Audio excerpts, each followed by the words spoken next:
Balai Pelaksana Penyediaan Perumahan dan Kawasan Permukiman Sumatera V bersama dengan pemerintah Provinsi Sumatera Selatan dalam hal ini melalui Dinas Perumahan dan Kawasan Permukiman Provinsi Sumatera Selatan melaksanakan rapat sinkronisasi penyelenggaraan program perumahan wilayah pesisir, perkotaan, dan pedesaan di Sumatera 5 tahun anggaran 2025 bertempat di Auditorium Graha Bina Praja Kantor Gubernur Sumatera Selatan. Turut hadir di kegiatan ini Kepala BP2 PKP Sumatera V Justin Patria Primordia, ST.MSI. Direktorat Jenderal Kawasan Permukiman dalam hal ini diwakili oleh Direktur Pengembangan Kawasan Permukiman Insinyur Edward Abdurrahman, MSc. Dari Pemprov Sumsel dalam hal ini Gubernur Sumsel Dr. Haji Herman Deru, SHMM yang diwakili oleh Asisten 2 Bidang Ekonomi, Keuangan, dan Pembangunan Sekretariat Daerah Provinsi Sumsel Insinyur Basyarauddin Ahmad, MSc. Kepala Disperkim Provinsi Sumsel Insinyur Haji Novian Aswardani, ST.MM IPM, ASEAN Engineering dan undangan lainnya, Rabu tanggal 2 Juli tahun 2025. Dikatakan Kepala BP2 PKP Sumatera V Justin Patria Primordia, ST.MSI, dengan didampingi Kepala Disperkim Provinsi Sumsel Insinyur Haji Novian Aswardani, ST.MM IPM, ASEAN Engineering dan lainnya, rapat ini merupakan rapat sinkronisasi untuk mendukung program 3 juta rumah dari Kementerian PKP yang dihadiri oleh 3 provinsi. Adapun 3 provinsi tersebut yakni Sumsel, Bangka Belitung, serta Lampung, baik dari kepala dinasnya, maupun dari Badan Pusat Statistik Provinsi, Kabupaten dan Kota. Pokok pembahasannya sendiri yakni keterpaduan, jadi sinkronisasi data, jadi kita melaksanakan kegiatan basic awal adalah data. Kalau data itu satu sumber, satu terpadu, insya Allah semua kegiatan kita dan semua provinsi, semua lokasi bisa kita laksanakan, dan kita bisa mengukur kinerja kita karena data yang kita pakai adalah sama, ujarnya. Menurut Asisten 2 Bidang Ekonomi, Keuangan dan Pembangunan Setda Provinsi Sumsel Insinyur Basyarauddin Ahmad, MSc, berdasarkan fundamental dalam pembangunan daerah, ketersediaan hunian yang layak, aman, dan terjangkau serta lingkungan permukiman yang sehat merupakan area yang sangat penting dari kesejahteraan masyarakat berasaskan pembangunan yang inklusif. Karena di Pasal 28A Ayat 1 Undang-Undang Dasar Negara Republik Indonesia tahun 1945 menyatakan bahwa setiap warga negara itu berhak untuk hidup yang layak.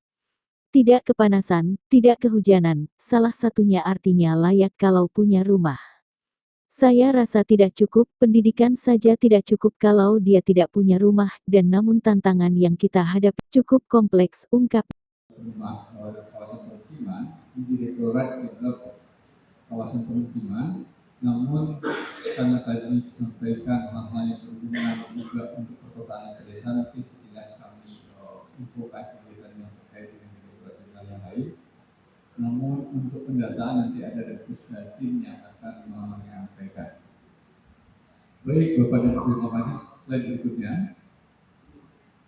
Jadi bahwa kita menangani kawasan perumahan dan kawasan permukiman ini sudah menjadi arahan dari pimpinan, mulai dari yang disebutkan di dalam ASDITA, kemudian juga program prioritas, kemudian program hasil terbaik cepat, dan kita di sini semua mengacu ke dalam apa yang sudah menjadi garis arahan pimpinan. Lanjut. Nah, di tahun 2025-2029 ini sudah ada kebijakan yang dituangkan dalam RPJMN. Nah, kita menyadari bahwa RPJMN ini disusun pada saat tahun 2024 sebelum Presiden terpilih dilantik. Jadi sudah ada RPJMN yang dipersiapkan. Nah, tentunya dengan RPJMN yang ada ini kita juga kaitkan dengan program besar Presiden yaitu dengan program 3 juta rumah. Dan BPJS ini ada target yang diberikan kepada kita untuk kita tangani, namun dari sisi jumlah sebetulnya tidak sebesar yang disampaikan oleh Presiden. Nah, karena ini sudah menjadi program nasional, yang juga disampaikan melalui kegiatan-kegiatan yang nanti akan kami jelaskan seberapa besar data program ini, kemudian seberapa besar kekuatan kita untuk bisa melaksanakan kegiatan yang sangat besar ini, yang kita di program 3 Juta Rumah. Lanjutkan.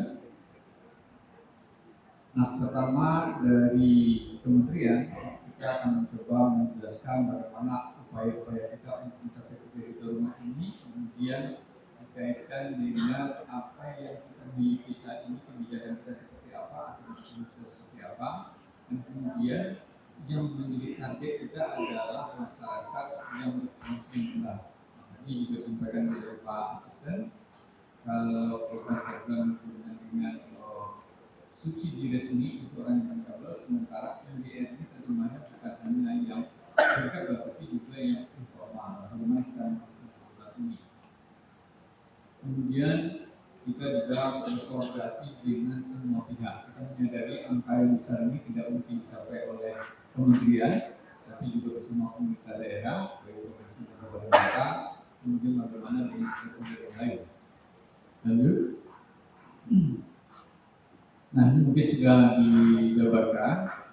Seluruh saya mungkin tidak bacakan semua, tapi ada dua hal. Pertama, kita mengacu ke Undang-Undang 1 2011 bahwa perumahan ini dilaksanakan secara konkuren. Artinya, kita akan melaksanakan penanganan perumahan dan pemukiman bersama-sama. Jadi tidak mungkin di bawah 10 tanggung jawab kabupaten kota. Spirit yang diarahkan untuk saat ini adalah kita menangani kawasan kumuh secara konkuren, secara bersama-sama. Jadi tidak semata-mata melihat luasnya. Karena kalau luasnya di bawah 10 hektar diserahkan ke kabupaten kota, artinya yang lain tidak terlibat. Tentu juga yang di atas 15 hektar hanya pusat sendiri. Nah, beberapa kasus kami melihat ketika luasannya di atas 15 hektar, seakan-akan itu tanggung jawab pusat dan daerah tidak ikut lagi. Dan ketika pemeliharaan pun daerah sudah tidak ikut lagi. Dan yang terjadi adalah setelah program itu ditangani, kawasan itu tidak menjadi bagus, malah beberapa tahun kemudian menjadi daerah penuh lagi. Nah, ini yang perlu kita sampaikan pada kesempatan ini bahwa kita akan tangani secara bersama-sama. Dan saat ini dari pimpinan pusat sedang mengusulkan untuk aturan-aturan yang mungkin perlu direvisi sehingga penanganan ini bisa bersama-sama. Kemudian di Undang-Undang Dasar tahun 1945 pasal 28 itu jelas menyebutkan bahwa negara bertanggung jawab terhadap perumahan. Jadi, nah untuk perumahan berubah tentunya yang tadi sudah dijelaskan. Baik, lanjut. Nah ini adalah mengenai data yang akan kita tangani bersama-sama. Dan hari ini ada dari statistik yang menjadi pengampu data set. Nah, data set ini sudah disepakati sebagai data tunggal dan harus menjadi acuan. Nah, ketika menjadi acuan inilah PR kita bersama, karena apa? Kami sendiri di perumahan ketika menerima data ini adalah data BPA. Ketika BNPA ini yang akan kita tangani adalah rumahnya. Tentunya perlu diverifikasi apakah data ini menunjukkan rumah yang harus ditangani. Karena bisa jadi BNPA yang punya belum tentu memiliki rumah yang bersangkutan karena dia bisa menyewa atau dia menumpang. Nah, kami pernah ada kasus yang kita akan menangani rumah, setelah kita lihat pemiliknya ternyata yang bersangkutan punya BNPA tadi menyewa. Itu kalau kita perbaiki rumahnya, bukan rumahnya dia yang kita perbaiki, tapi rumah orang lain yang kalau diperbaiki ketika rumahnya jadi bagus, mungkin sewanya akan naik. Jadi kita membantu orang yang mampu sebetulnya. Nah ini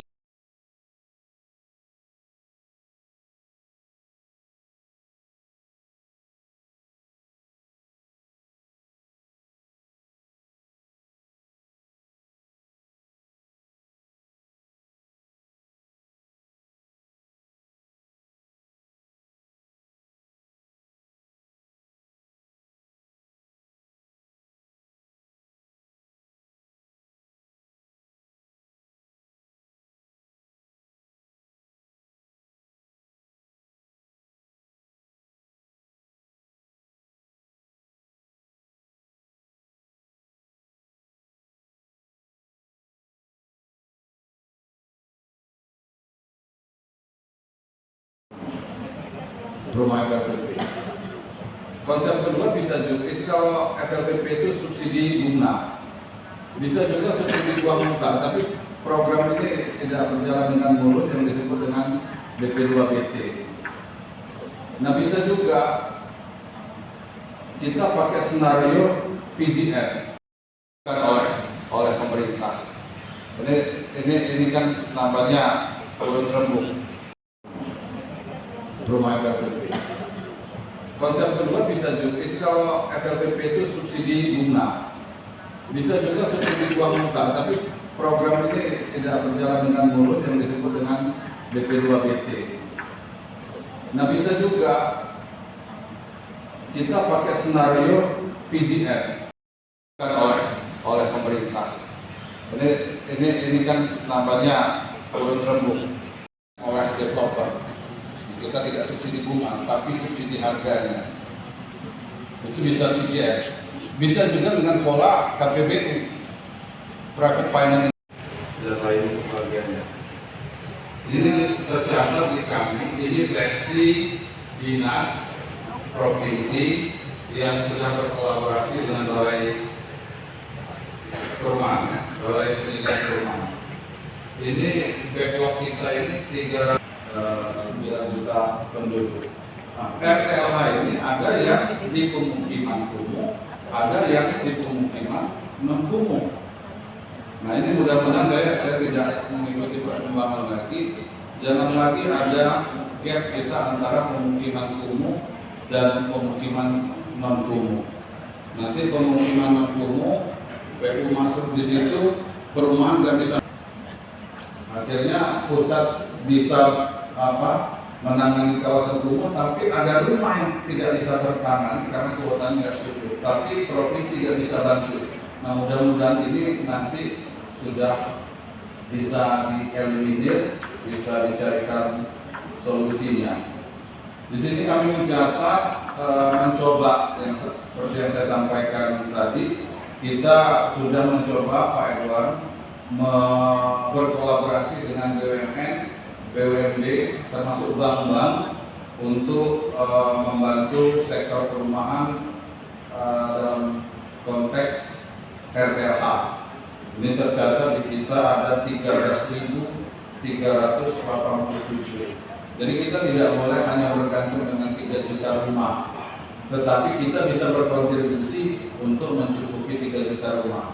Tidak bisa kita berpikir, wah ini programnya pusat, kita hanya melancarkan saja, duitnya duit dari pusat.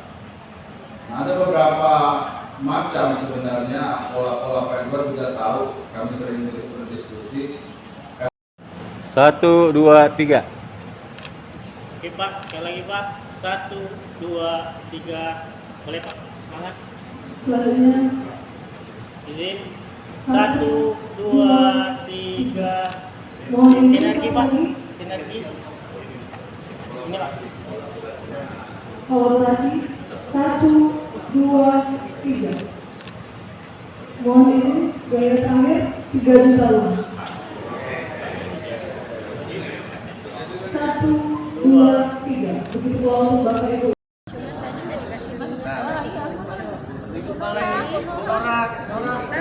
Kita akan melakukan sesi Izin Bu, 1, 2, 3.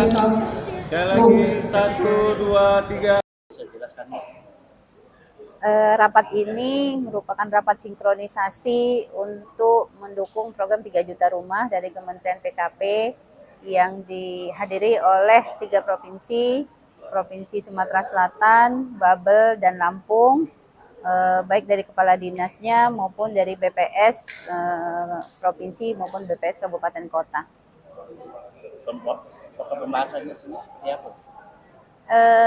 Keterpaduan, jadi sinkronisasi data. Jadi kita melaksanakan kegiatan basic awal adalah data. Kalau data itu satu sumber, satu terpadu, insya Allah semua kegiatan kita dan semua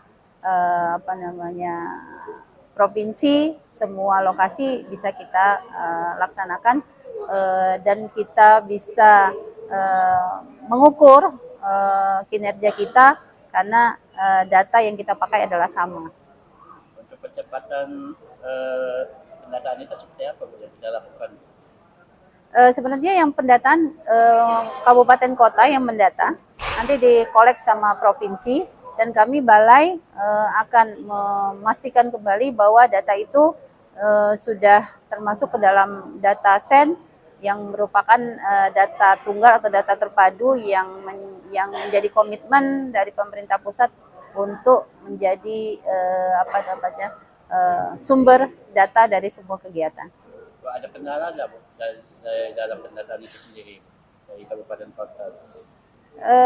Kalau kendala dari kabupaten kota sepertinya kami belum melihat, tapi yang menjadi kendala adalah karena masing-masing punya kriteria yang berbeda sehingga data-data yang kita pegang ini berbeda-beda antara tiap daerah. Ini yang akan kita jadi sinkronkan di acara ini. Bu, kan kita sering terjadi backlog rumah Bu. Gimana siasatinya Bu, backlog rumah itu sendiri? Di tiap daerah pasti mempunyai backlog rumah. Nah, dengan program 3 juta rumah ini kita berharap adanya kolaborasi dari semua pihak untuk mengatasi backlog rumah di kabupaten kota yang ada di Indonesia, khususnya di Balai Sumatera 5 ya, Provinsi Sumatera Selatan, Babel, dan Lampung. Jadi kita ada kolaborasi. Untuk backlog saat ini berapa kalau boleh tahu angkanya secara nasional? Kalau backlog untuk secara nasional di 29 juta. 29 juta ya untuk nasional. Untuk yang backlog kepemilikan ya. Iya. Kalau backlog RTLH di kalau sudah terbalik. gabung itu. Oh, udah gabung. Sudah digabung. Yang menjadi masalah ini kan salah di perbankan. Kira-kira ada nggak Bu kerjasama kita kepada perbankan untuk mengatasi backlog itu sendiri? Kalau perbankan itu beda lagi skemanya Pak. Kalau di bank itu kita ada skema FLPP.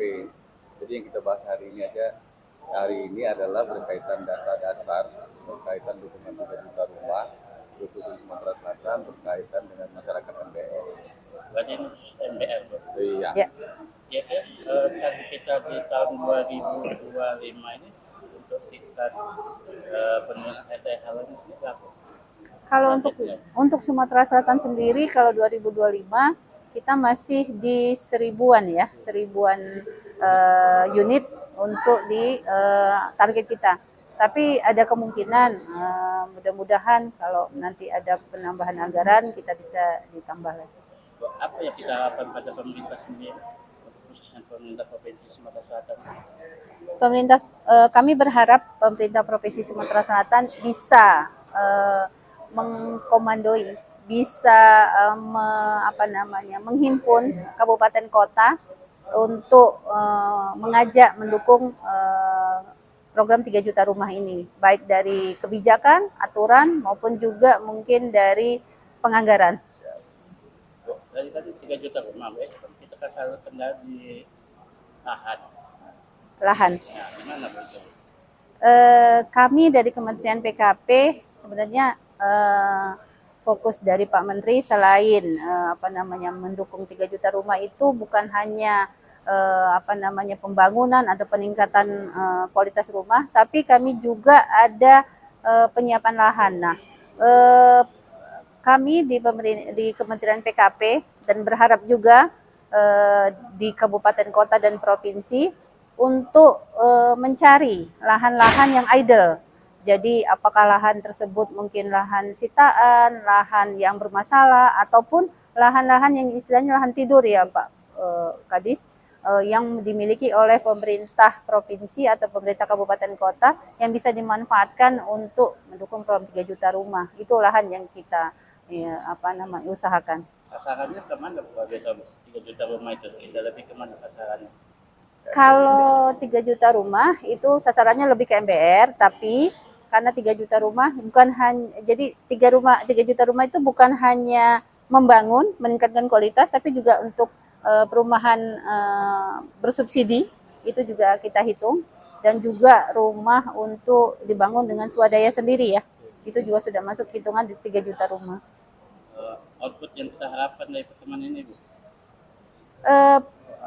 yang kita harapkan dukungan terhadap pelaksanaan 3 juta rumah itu bisa terrealisasi dengan kolaborasi dari semua pihak yang terkait, terutama pemerintah kabupaten kota, provinsi, dan kami juga dari Kementerian PKP, termasuk juga dari stakeholder yang terkait. Nama lengkap itu? Nama lengkap itu? Oh, Balai Penyediaan Perumahan dan Kawasan Pemukiman Sumatera 5. Nama kita? Oh, Justin Patria Pribortia. Kasih itu. Panjang-panjang. Iya, panjangnya. Panjangnya YouTube-nya gua nak setengah jam. Halo?